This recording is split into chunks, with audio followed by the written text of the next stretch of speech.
No matter how seasoned a chef you are, there are always new ingredients and recipes to get fired up about. Do not touch it.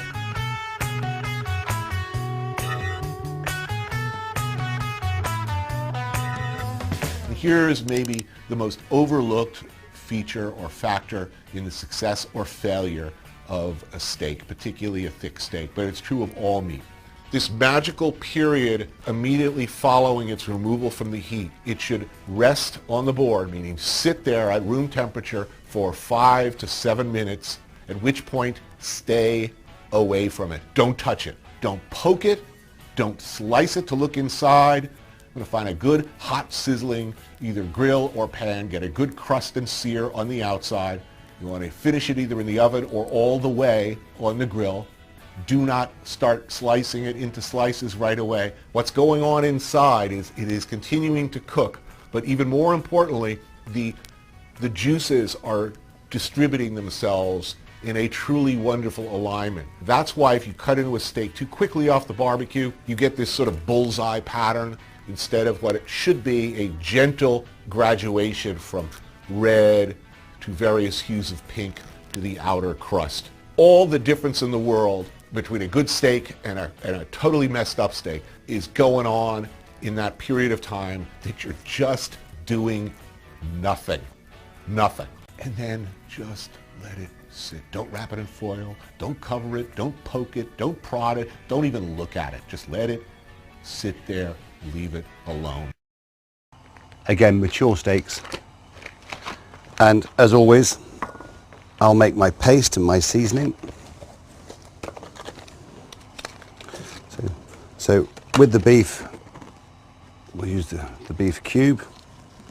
Tiny bit of olive oil in that to make that paste. It's approximately half a cube of steak. Right, the guide to cooking a perfect steak. Hot pan. The secret here is to make sure that we literally sear the steak and not boil it. Season it first. Beautifully done. Get some nice large grains of pepper, so you've got a nice bit of heat. Mop up all that seasoning and sort of push in. The four most important parts to make sure you take them out of the fridge 20 minutes before you actually start cooking them. Cooking a steak, that's... Just mix that in. And so what we're going to do is we're going to seal the steaks so they're pink, medium rare. I was taught years ago to season steaks with salt and pepper.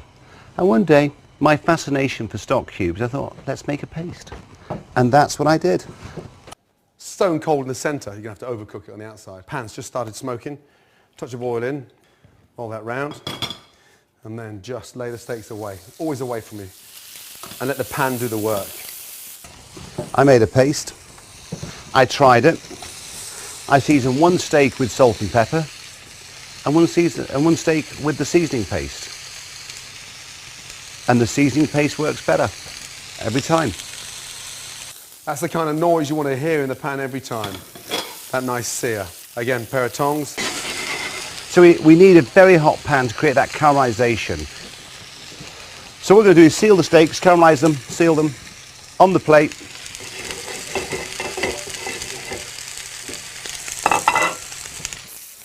Turn it over very carefully.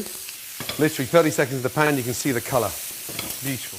That layer of fat on the back of the sirloin, you want to render that down as well. That's it there. So hit that into the pan. Use the pan to your advantage. Tilt the pan, let all that hot fat, olive oil run down the back, and it starts to sear the steak even better. Back in with the steaks, and there we are. This is more a traditional. You can put a little bit of garlic in. Nice little flavour of the steaks. Doesn't need to be peeled. Just lightly crush and then that gives a really nice flavour to the steak. Turning every minute so you've got that nice even colour. Go home Saturday night, me and the wife, peppered steak. And if you're turning your steaks every minute, it starts to cook evenly. A little bit of thyme. It's really nice to get that nice fragrant smell of thyme. And a touch more. I quite like my steaks rare, so rare is here, opposite the palm, at the top. Medium is there, and well done is at the top of your wrist.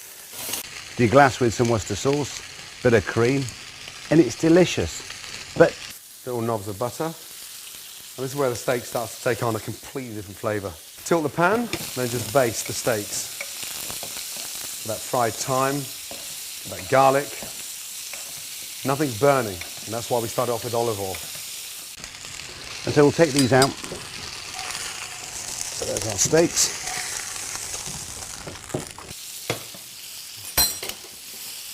Get the garlic and sort of brush the garlic over. Off with the gas. Generous amount of Worcester sauce, and then just add some cream, some green peppercorns, optional. Put the steaks back in. Take them out. Beautiful. Let them rest. And off. And then from there, slice. Rare, going on to medium rare. Delicious. And there's steak au poivre. There we are.